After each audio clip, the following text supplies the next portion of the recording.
What's up guys, it's Mr. Janvad, and today you're going to be learning exactly how to build a team around any Pokemon you want with these simple steps. I'm going to walk you through it by showing you how to build with Greninja. Now let's hop right into it. Greninja is being released today. Also, if you're new to the channel and you like the content, subscribe, just a reminder. So Greninja, right? We have not seen Greninja for an entire generation. Yes, it was not in the previous game, which is insane. So there are Pokemon that Greninja we've never seen interactions with, other than maybe National Dex. We've never seen Greninja interact with Dragapult. Again, other than National Dex. We've never seen, obviously, the Gen 9 Mons, but in Gen 8, we went a whole generation without seeing Greninja interact with Corviknight. Greninja and Corviknight have never interacted. Isn't that crazy? Amongst others that I'd have to scroll through the tier to see. But Greninja. So the first step in team building, let's get right into it, is to define your objective. And what that means is, what do you want to do? What do you want the team to do? Now, before you build any team ever, whether it be VGC or any other Smogon metagame, it is imperative that you first have experience with the metagame. Why is that important? Well, if I hop into the team builder right now and I go, okay, I have this Greninja here and I'm completely new to Pokemon, or I'm completely new to competitive Pokemon, or I'm completely new to this tier, for me to decide what moves it should run, what item it should run, what EVs it should run, right? As I create this little warrior, I'd have to first know what I'm likely to run into. Remember, competitive Pokemon is a game of anticipation, which is different from prediction. I was training someone and I explained to them recently. Well, they understood it, but then, I just sort of added on to the explanation. Anticipation means when I see, let's say I send my Greninja out and I see a Amoonguss, I already have preset assumptions. Anticipation and assumptions could go hand in hand. Assumptions about what that Amoonguss is going to do. I know its type. I know that it tends to run Spore, Giga Drain, and so on. Now, these things may seem obvious to you. Like, yeah, of course it runs Spore. But you're only saying that because you've played OU. If you were to take your 8-year-old little brother or sister and put them in that same situation, not only would they not know what Amoonguss does, they wouldn't know its type. They wouldn't know what it was. And so we must first have experience within the situation before we can team build. So if you're trying to team build right now, you're like, man, I don't get why I'm struggling. I don't get why I seem to be losing every game.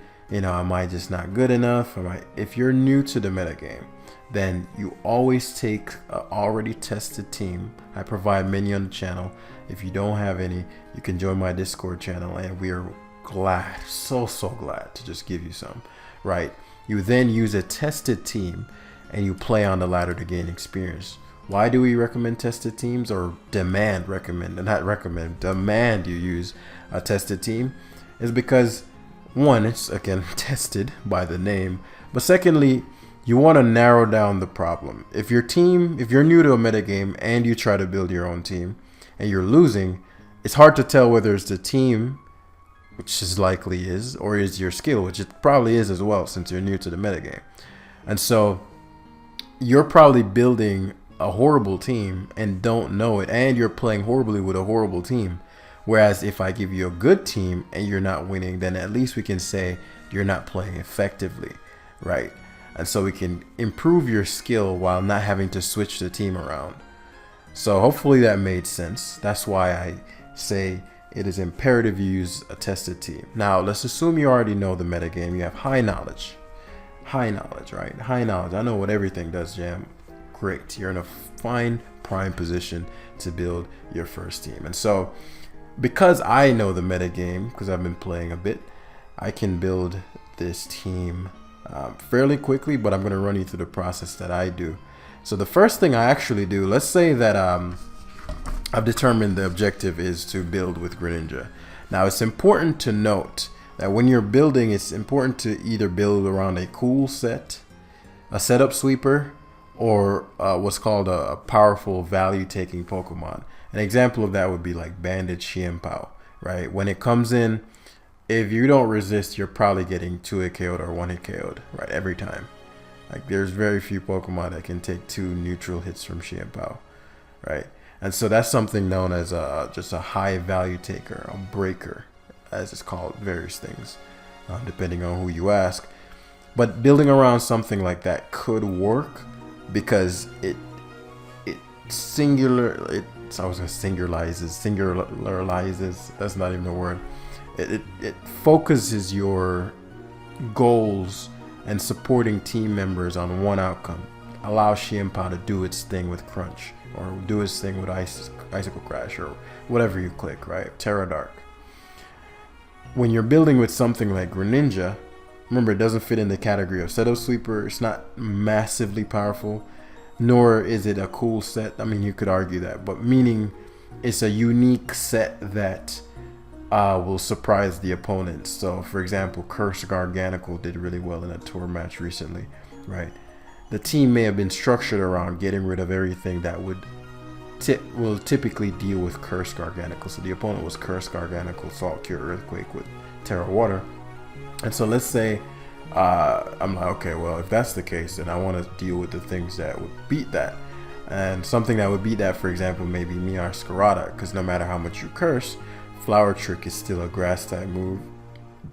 It'll be super effective, and crits go through the defense boost. So if I was playing an opponent, I'd try to build my team around being able to either KO Scarlet early by luring it in, or just ensuring that it's not doing that much, beating down with hazards, for example, right? And so that's an example of a situation where I'm building around a unique set, and I want to tailor the team around having that unique set succeed, right? So Greninja does not fall into any of those categories. It can, but I don't think the best sets for it are going to fall into that category. So what do we do? What if I want to still build around that Pokemon? What you're going to do is build it within a bigger context. So rather than saying I'm going to build around Greninja, you're going to leverage Greninja's strengths to help it support something else. So you may have a secondary mon that you're going to build with. So in this case, I'm going to go with an offensive Greninja. Now, when you're building, this is for my new builders, right? Subscribe again if you've enjoyed the content thus far. For my new builders, right? Like, how do you know what to put on there? Come on, I'm going to get to it. So I chose the item Life Orb out of all the items. So the first thing you want to do if you're new, and you, again, pick up a proven team and just hop on and play and enjoy a great time.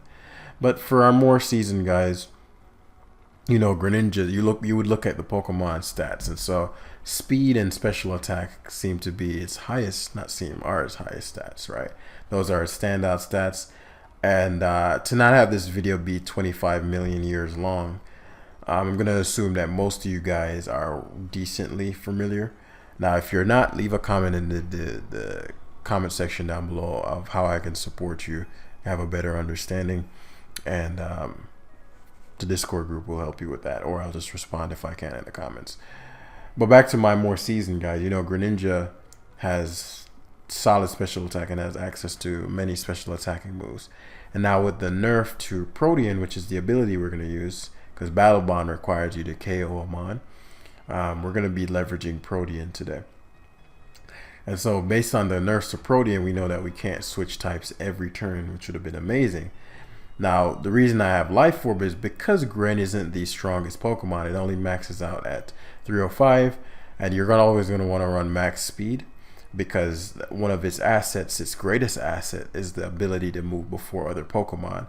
And so there's just not the payoff you'd get from, let's say, running a modest nature. You'd then be outsped by most things, and so you won't be able to kill the things that you have the advantage of to begin with. And with that extra special attack boost, you actually don't get any extra KOs than you would with Timid, right? And that would go into things like damage calcs, but we'll get to that. And so it's better to just run the max speed, especially when you're running frail offensive Pokemon. For example, Cinderace or Scarlet, which who also share this ability, or Libero is kind of the same thing. and things like Shampoo, for example, right? Shampoo does get away with running adamant, but that's because Grin wasn't in the tier. I'm pretty sure they're going to start leaning to Jolly. So that tangent aside, we're using the Life Orb because we want ultimate power. If the Pokemon is frail and has decent offensive stats or high offensive stats and high speed, oftentimes you're just going to want to commit to the offense. Now there may be a case for heavy duty boots, Grin making a run, but because it's just joining the tier, it's all theory. And so the next thing I usually do is I write down every Pokemon on a piece of paper. Like I literally physically write it down when I was building in tours. I'd go to the tier and I'd look at every Pokemon Grin can beat, right? And I'd look at every Pokemon that Grin struggles with. And so I've already written the list. The list of mons that Grin would struggle with, just in general, right? We don't know what sets are going to become common, but it's really only Toxapex and Special Defensive Corviknight. Special Defensive Corviknights are quite rare these days. And so Toxapex is really the only switch. And in fact, there's actually no hard counter to Greninja in the tier at the moment. They're like it can learn a move to a KO or a KO every Pokemon in OU. And so there is no hard counter to Grin at the moment there, unless you're going to use a Blissey or something like that, right? But as far as the OU tier goes, there's actually no Pokemon it can't 2 KO. And that's not even factor into terrestrialization, which we'll go into. And so we're going to be running the obvious Hydro Pump here. I'm going to be packing the spikes. And as I add the other members, we'll get to what the other moves are going to be, because that's important, especially for this Pokemon who gets Stab or whatever move it wants. So while we're there, I'm going to use Greninja as a spiker, right?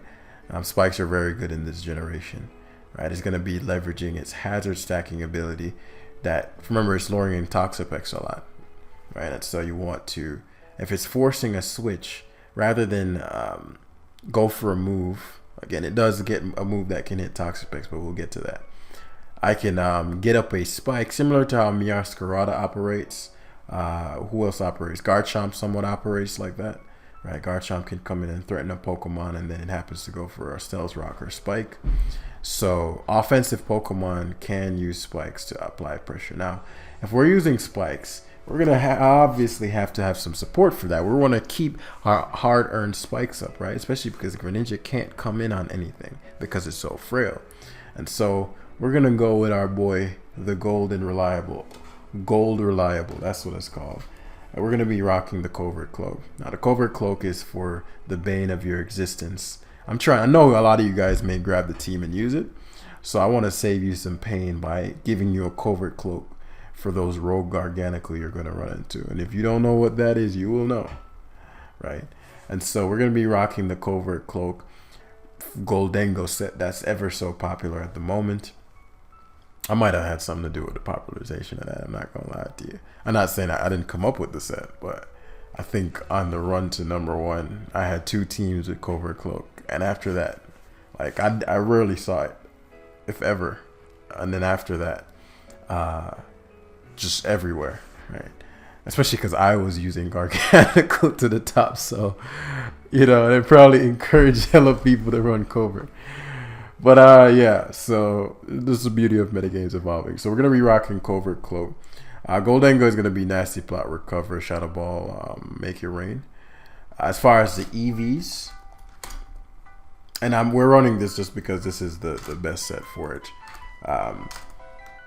If I were to go into all the reasons it's the best set, then we'd be here all day. And so that's where the one, leveraging the resources from I believe Smogon has a team, like a Pokemon, something that explains why each set is viable in the tier. I don't remember what that thing is called. And so as for the EVs, these are a little more specific to the user, right? I don't think there's any EV spread that's like the guaranteed ultimate Goldengo spread, right? Team building, the beauty of it is I may have a particular spread on this team and have a completely different spread on the other team. And that's just because the team needs different things, right? So I'm going to leave the EVs off for a bit. The reason we knew Grenin immediately is because we don't need any EVs in attack. We don't need any EVs in anything other than max speed.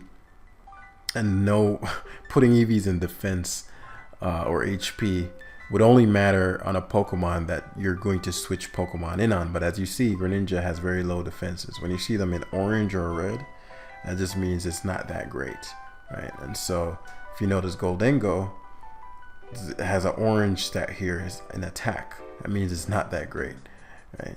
And so especially compared to the green ones, like the 133 base special attack. So moving on. So it's like, okay, well, I have with my Hazarder, I have a Pokemon that blocks Defog and can block Rapid Spin, right? So what's next? And I will confess that I had somewhat built this team prior, just so I'm not on here forever trying to think them up. I didn't want this video to be 25 years long. And so I do know the members already. However, they're not set in stone, and I'll explain them as I go. And so from here, this is what's known as an offensive core, right? It's a core of Pokemon that whose job is to work in unison to defeat everything in the tier, or most things in the tier, right? So if you have offensive cores are usually 2 to 3 Pokemon, sometimes 4, working in unison to defeat just about any threat, right? Whereas a defensive core is a group of Pokemon that work together with their typings and abilities and such to defend against just about any Pokemon in the tier, right? This team is more on the offensive side, but in the future I may build with more balanced, which is half 3 Pokemon are this is not a set in stone rule, but just a guideline, 3 Pokemon being on the defensive end and 3 Pokemon being on the offensive end. And that's usually the style of play I recommend for a starting builder, because that gives you the wiggle room to take hits and also dish out a lot of damage. So, but that's another day. So yeah, we have Goldengo. The next Pokemon on the team is going to be Xianpao. And I was like, okay, Jam, why Xianpao over everything else? Well, what I'm thinking here is, okay, so Greninja, as I said before, has no straight up counter, right? So I'm thinking, okay, remember Greninja isn't something. Goldengo is there to support Greninja in the sense that it's allowing the spikes to stay up. So Corviknight can't defog, and Great Tusk has to think twice before it rapid spins, right? And so it's like, okay, well, if that's the case, and Greninja is going to be lowering things like Toxapex, or just bulky waters in general, because those are the primary switch-ins, you know, like a Quaquaval, Azu, Toxapex, maybe even Corviknight. So if it's going to bait those things in, then what can benefit from a weakened Toxapex, from a weakened Azu, from a weakened Quaquaval? And Xianpao loves the support that Grin gets, right? And how did I know that? What I did was I went through all of the offensive Pokemon, and I said, okay, what is Grin weakening? Because what's coming in on Grin typically, right? And what other Pokemon likes, or what other threatening Pokemon would have a hard time doing a lot of work if those bulky Pokemon that Grin lures in were still at full? So for example, if you have a Xianpao and the opponent has a Dondozo, right? You're like, okay, well, you know, my Xianpao isn't going to be doing much because of the Dondozo unless I kill it or weaken it. But let's say Grin starts to spike up, right? That Dondozo is taking some damage every time it comes in, assuming it's not immunity boost. But let's say things get more interesting and Grin uses Grass Knot and KOs the Dondozo after it lures it in. Then that opens up your Xianpao. Another example, let's say Grin lures in Toxapex, right? And that Toxapex is his best Xianpao answer. And then you go for extra sensory or a spike, right? That Toxapex now took a big hit, so it can't deal with Xianpao as well. If it takes the extra sensory really well, it's still gonna 2-hit KO, then it's max special defense, which means Xianpao does even better. If it takes it really poorly, then it's max physical defense, which would do well versus Xianpao, but struggles with Greninja now. And so now the opponent has to, oh no, what am I going to do? And has to switch around, right? And so it just ravages opponent that turn. You could choose to spike, you could choose to go for the kill, you could choose to predict, depending on what the game plan is. And for those kinds of, for like how to actually battle, I have a playlist that's free that you guys can tap into. Or if you want the high quality, highest level stuff, click the link in the description below and get the audio program I just released. That's the best thing I've put out as far as walking you through and taking your hand without all grabbing your hand without any frustration, and telling you exactly what to do to get from 0 to number 1, right? So, and that's in the link in the description below. So if you want that, just pause the video now and go pick up a copy, and yeah, that'll walk you through everything. So back to Xianpao. So the question now is, okay, what set to run? Now at this point, it's not set in stone. You could choose banded, you could choose heavy duty boots. What I decided to do here was heavy duty boots, and I'll explain why in a sec, right? Why is it minus attack? I mean 0 IVs, 310. What was 310 putting me at? Oh, it doesn't put it in. It's like, sheesh. So Xianpao is another example of a frail Pokemon, right? And I'm going to be rocking Jolly. Now, a lot of times before Greninja came out, people rocked Adamant, and people still may, right? However, with the Greninja, as I said, I can see people choosing to max speed out their Xianpao so that Greninja doesn't come in and just knock them out. Especially because Greninja resisted stabs. It's definitely not going to take it well. I wouldn't be shocked if Banded Terra Dark, I'm almost confident Banded Terra Dark Crunch one-hit KOs Greninja from full. Maybe not with Jolly, but I'd see. Somebody post that calc in the description, in the comments before me. So we're going to be rocking the Swords Dance whenever they're heavy duty boots. They're typically Swords Dance, though I've seen 4 attacks. And hit the like button down below if you're enjoying the video. If you're getting some value, if you got any value from this video thus far, definitely give it a thumbs up so that more people can discover these videos, because there are other people out there like, man, I wish I knew how to team build I want, but they can't discover the channel because the algorithm needs likes and comments and all these vanity metrics. And so we just got to do it for that guy out there that needs the help. So we're going to be rocking with this. Now, again, the Crunch and the Ice Stab are mandatory, especially with Swords Dance. This slot is different. Sometimes you can run Sacred Sword, right? You'd have to ask the question, well, what am I running Sacred Sword for? That's usually going to be for, what's his face? King's Gambit, right? Everything else in the tier gets hit by both. I mean, it's pretty much for King's Gambit. You could argue Garganical, but most Garganical are never staying. They're rock type. So it's really primarily for King's Gambit. And as I said, with the spikes and the support, I find Ice Shard to be, or I could run Sucker as well, but Ice Shard, picking off things like what's his face, Dragapult, which is already to outspeed you, picks off things that it wants to prior. Well, I guess Grimstar can't priority, but in a case where you want to knock him out before he goes for the, what's the move called, the screens or something of that nature, it helps you pick off Scar of Valiance. It helps you, when you were Adamant, it would help you pick off Meowscarada. If there's a situation where Roaring Moon gets the boost, it can help you pick that off, right? It's just a case for picking off things that might outspeed you. You're not 100% sure, or, paw knot. Like in a case where there's a paw knot and it might mock punch you, right? You just pick it off with the Ice Shard. But as I said, that slot you could run. I'm going to be experimenting with a lot of things. You could run Substitute, and when you Terra Dark with Substitute, you can set up on Garganical because Salt Cure won't break the sub. You can set up on Toxapex because they might try to Toxic Cure Painful Bunker. You can set up more easily on, I think there was something else. Oftentimes Rotom may try to Will-O-Wisp you, get the sub up there, and it's a bloodbath after that. So there's several opportunities to leverage that. And so Xianpao, as I said, with that Gren combination is just handsome, and that's what we're gonna go with.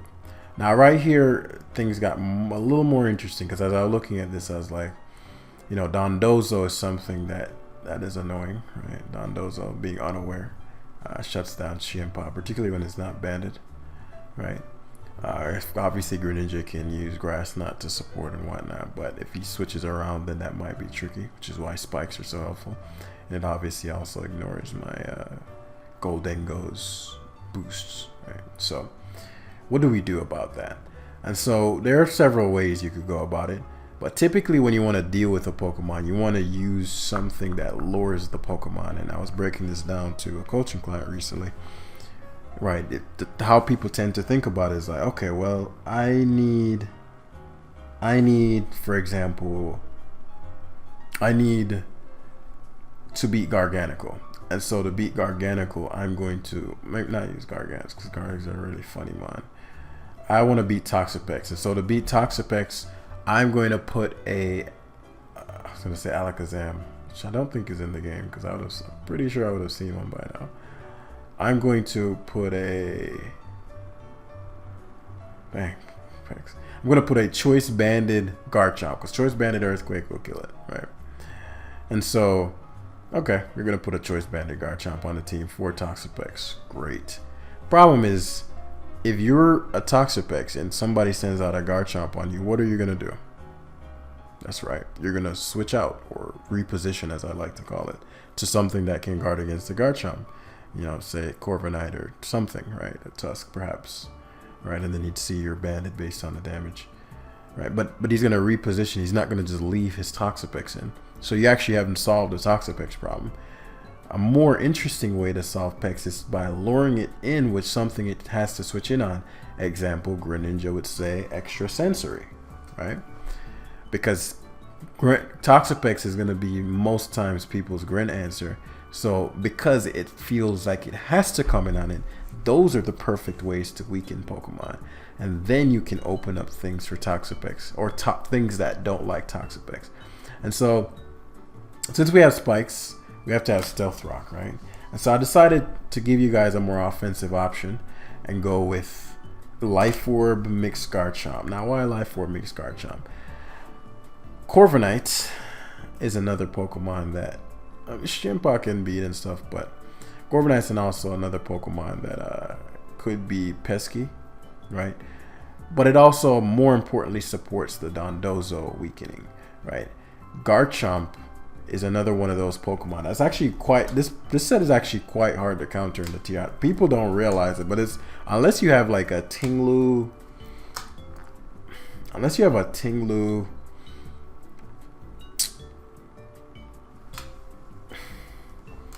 you could argue max special defense Dondozo, but if it's max special defense, obviously one getting beat down by spikes, but it's opened up a bit more by Shimpao and some of the other bonds that we're gonna add. If you're Terra Fairy Guard, you'll shut this down, but then you have to give up your Terrestrialization. Like, it's a very tricky mon to deal with Hatterene, but Hatterene doesn't want to come in on Life Orb Earthquake if it gets that turn wrong. So really, Tinglu, as far as a non-Terra, like on Switch, is something that can always come in no matter what the set. And so because of that, and because Garchomp can be so many things, I'm going to run that Naive ability. That way you can get the boost to special attack. You want to drop the stat that you're going to be using the least, which is your special defense, right? Garchomp has naturally, well, its defense and speed are pretty damn good, but you need the special attack, and you need the attack, and you need the speed, right? So it's like, where else do you take it out? You can take it out of defense or SPDF, but he's far more likely to be in a situation where he has to take defensive moves. So people typically run Naive, right? So Garchomp is there as another offensive mon. One, to just disrupt the hell out of a team and benefit a lot from those spikes. So if Greninja sets up those spikes, right? And then the common switch-ins to Garchomp, as I mentioned, Tinglu, Dondozo, Terra Fairy Guard come in. Those have to come in and take a whopping, and you're going to have Stealth Rocks and Spikes. So that's 25% with just one Spike and one Stealth Rock, right? And so it's starting to go downhill real fast if the opponent is not careful. And as I said, I somewhat built this in consideration of my viewers. And so I wanted to make this a relatively simplistic sort of team. And so the next mon I chose was Dragonite, right? Because we're still going with that route of, okay, well, all these offensive mons are weakening a lot of bulky. They're disrupting a lot of things with their spikes, with their swords dancing, with all these things. And the reason I didn't go bandits is because I believe the last mon was Great Tusk. So we'll put it there, and I'll explain why. With Bandit Xianpao, you need the hazards. Like, it's very tricky to use it when hazards are on the field, right? And Great Tusk is the most common hazard controller, right? Which would mean that Goldengo would have to always come in on the Great Tusk. Well, no, that's not what I'm saying.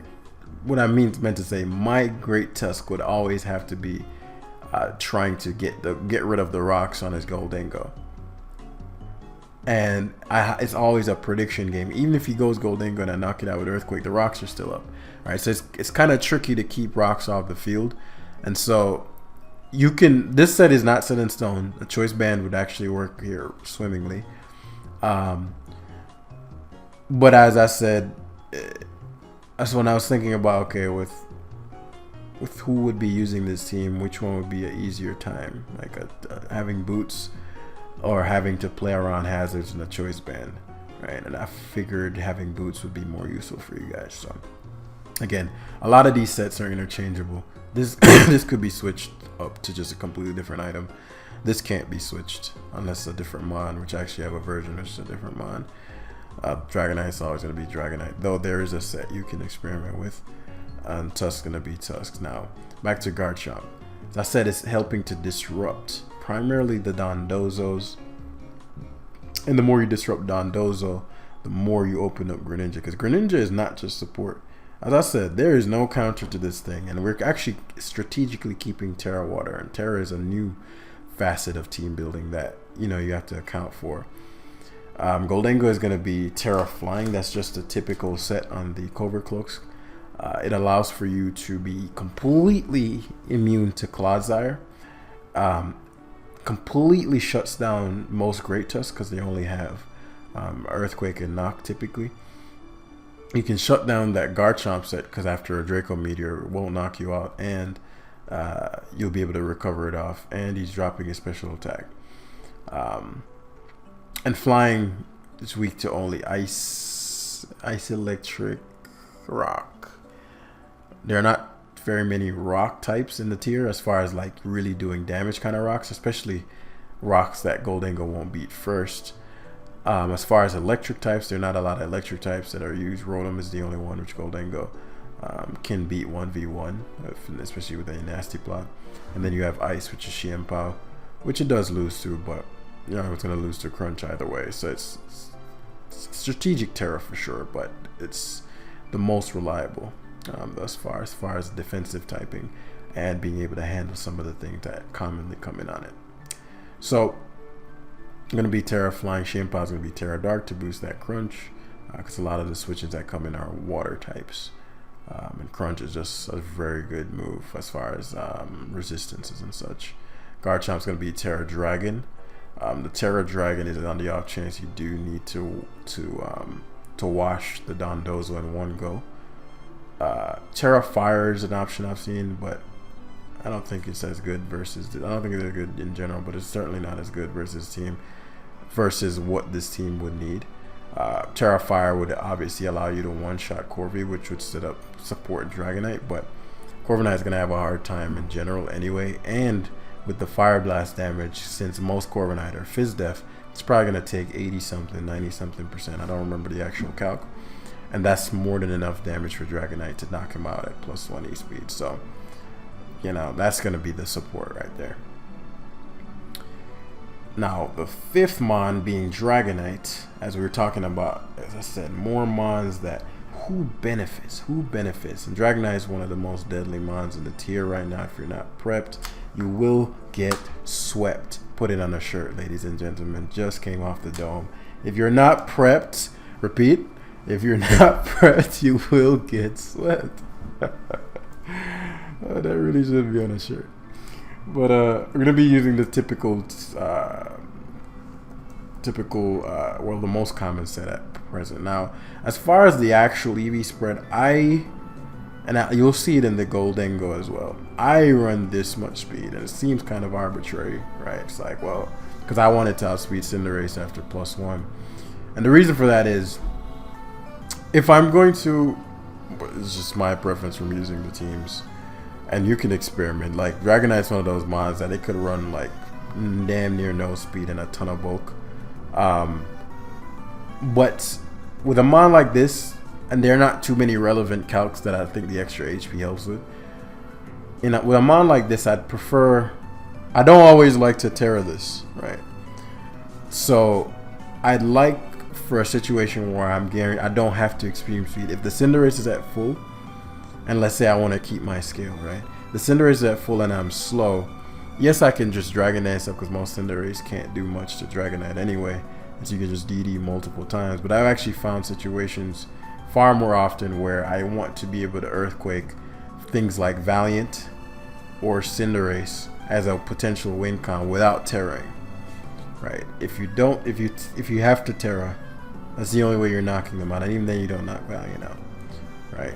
And it's also nifty versus opposing what Goldengo tends to run. Like, I've seen a lot of slower Goldengo, and it's also great versus other Dragonite because they tend to be either just all out speed or just not a lot. So I like to run it to be at +1. I think it's what 371. I also outspeed Adamant Chiempo after +1, but you know, that's less relevant.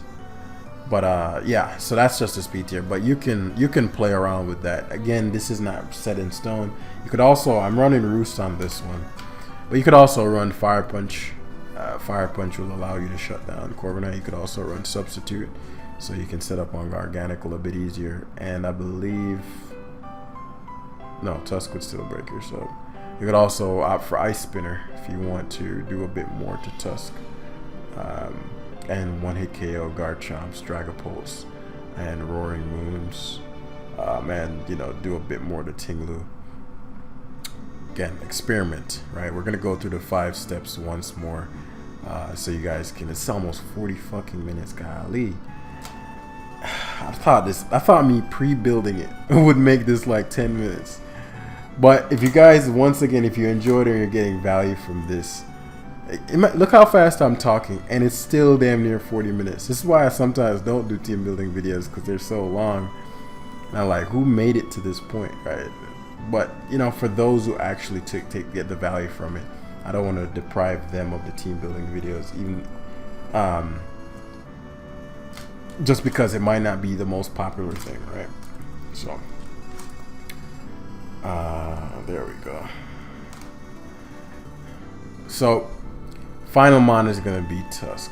Right, okay, why Tusk Jam? Well, we definitely need some form of hazard control. The alternative would have been Iron Threads, which I don't. It's a little better when it's spinning versus Goldengo, but Tusk is just a better mon in general, right? And Iron Thread struggles with other Tusk, right? And it struggles with things like, oh, Garchomp's destroying both of them with Draco Earthquake, but Threads, usually I see people opt in when they want a little better of a more reliable of a Goldengo's, like something that can spin on Goldengo, because Goldengo outspeeds Tusk and can make it rain, whereas with Iron Threads, Goldengo is a little more wary to switching because it can't one-hit KO it and it can get wrecked. So, and Threads is just faster, right?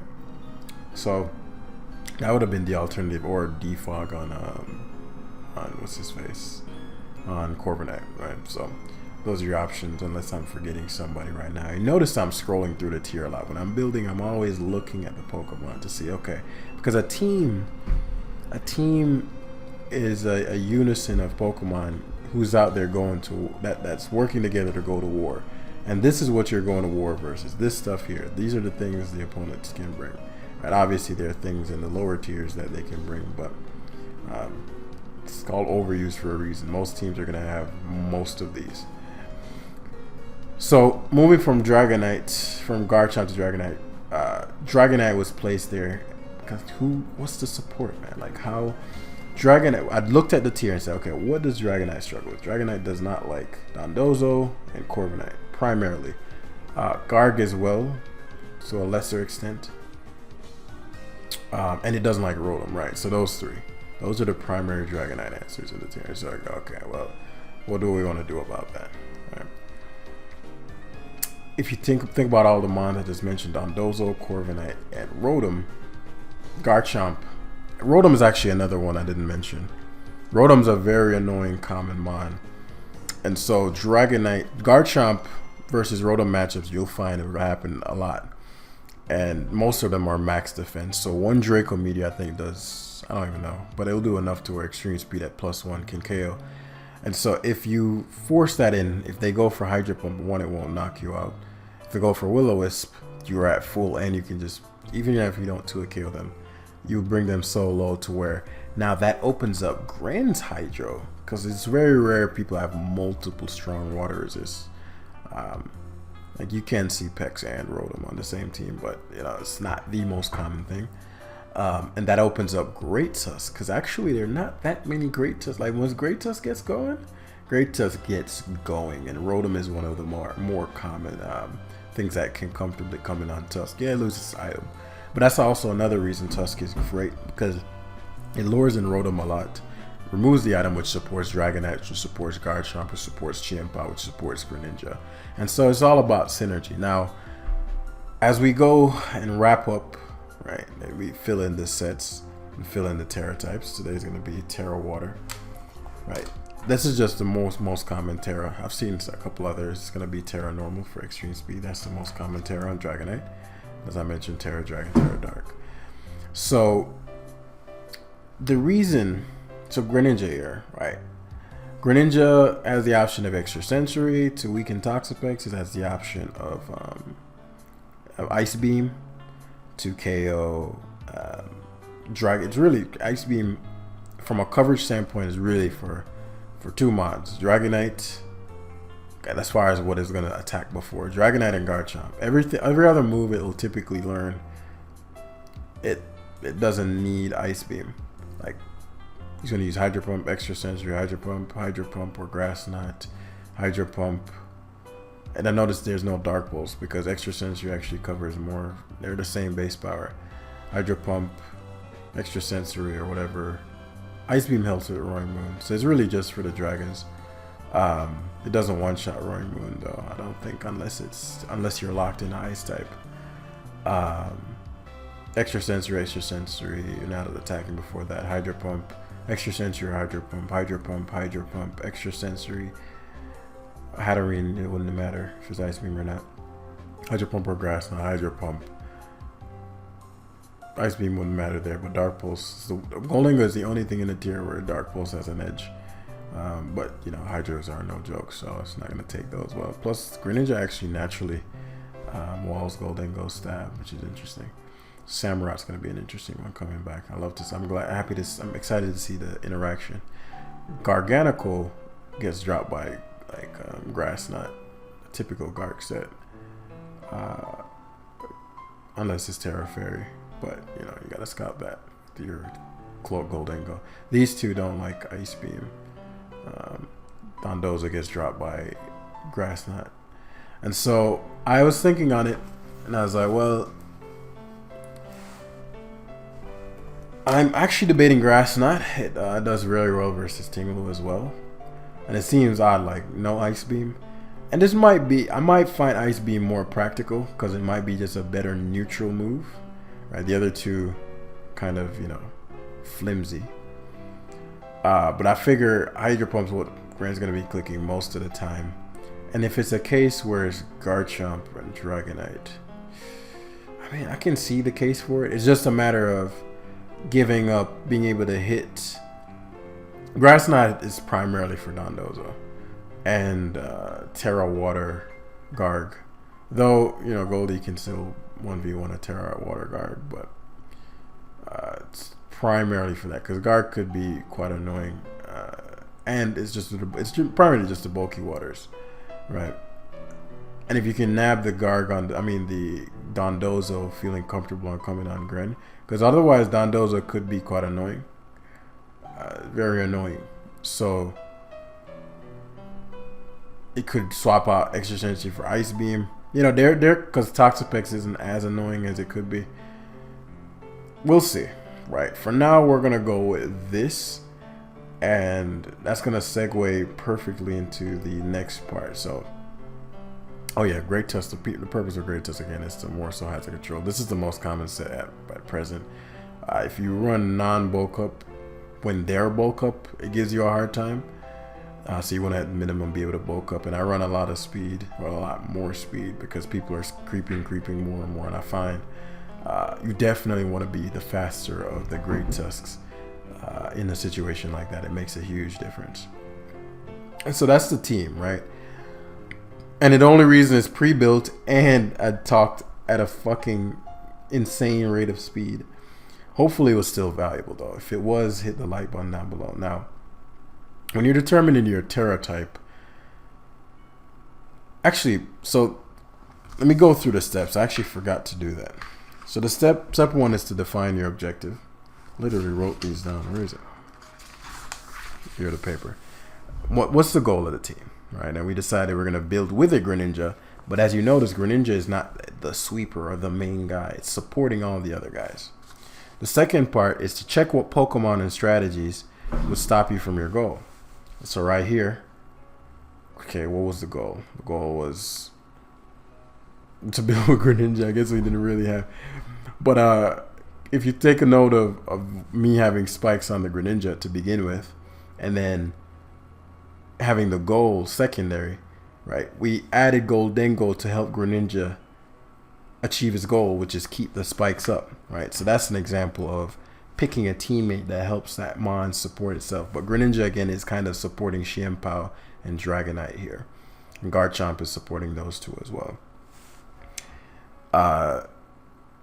So step one, identify the goal, build around Greninja, or build a team with Greninja. Then check what Pokemon and strategies would stop me, right? So what would stop that? Spike, Rapid Spin, and Defog. So we've solved that. Step three is to identify what Pokemon solve those problems. Okay, Spikes, Defog, and Rapid Spin would stop me. So what solves those? Goldengo. Step four, put together a rough draft. So this is where we are right now. This is just a rough draft. It is almost guaranteed that your first draft will have a lot of flaws, because right now we're just in theory land. We can put together sets.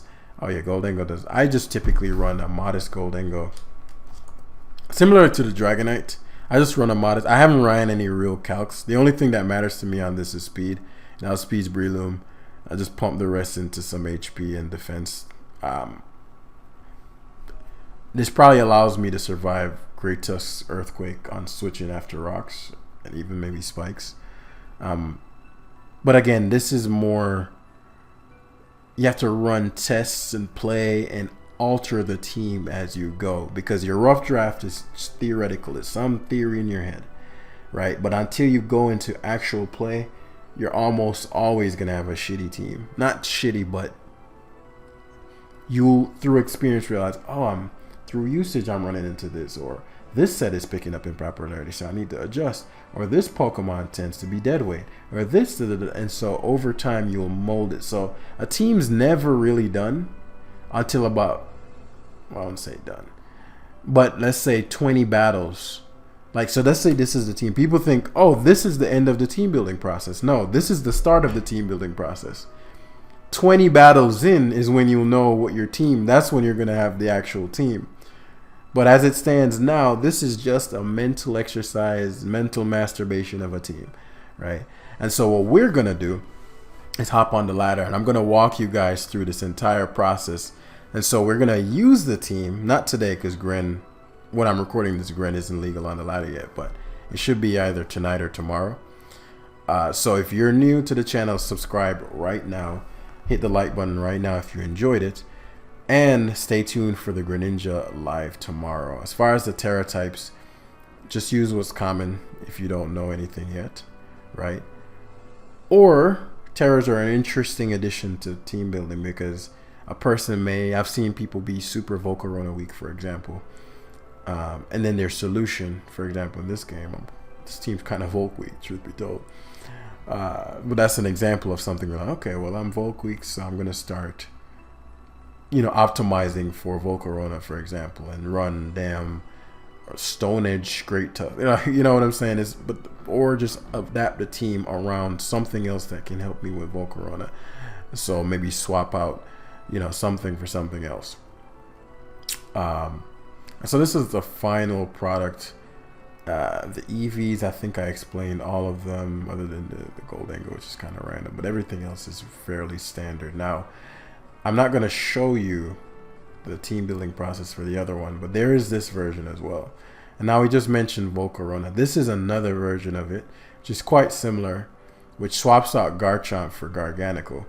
And this allows, because the last version is very offensive, so it doesn't have a lot of wiggle room for a bunch of switching other than maybe Great Tusk and maybe Goldengo, depending on what you're working with.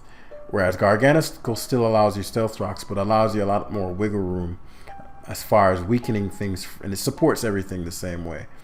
As far as weakening things for your other guys, right? Salt Cure and Spikes together, deadly combination, deadly combination. And this allows for you to stomach Dragapult a bit better. The last team would have a hard time with Dragapult as its raw version, right? Whereas this one being Terra Fairy, this isn't the team. There we go. This being Terra Fairy Garg and just naturally resisting Ghost because of its ability will do a lot better. It also helps you a lot more with said Volcarona we just mentioned, right? Because Garg can Salt Cure Volk. And usually they're gonna be mono attacking. So Garg usually as a rock type walls. Now there is a slight alternative that may, this is kind of crazy. You could put rocks on on Great Tusk and make the Garganical curse with Salt Cure and Earthquake, max Spadef, max HP for the most part, and it's rocking Terra Water, right? I might be able to do that completely separately, and so one thing at a time. But I just wanted to get something out for y'all Greninja users so you can hop on, load a team up, and enjoy the game. This is almost an hour-long house sway. But that's where we're going to end it today. Hopefully y'all got value. If you did, once again, hit the like button down below. I know I'm reminding you guys, but there's too many people I know got some value from this, and then they just forget or it's just too lazy to tap it, which is hurting the channel and hurting other people from seeing this video. So that's my last time, and yeah, let me know any question you have in the comment section down below. Again, this is just a rough draft, so it's just theory. Now we're gonna get into the real team building session, which is on the ladder. So I'll see y'all in the next one. Peace.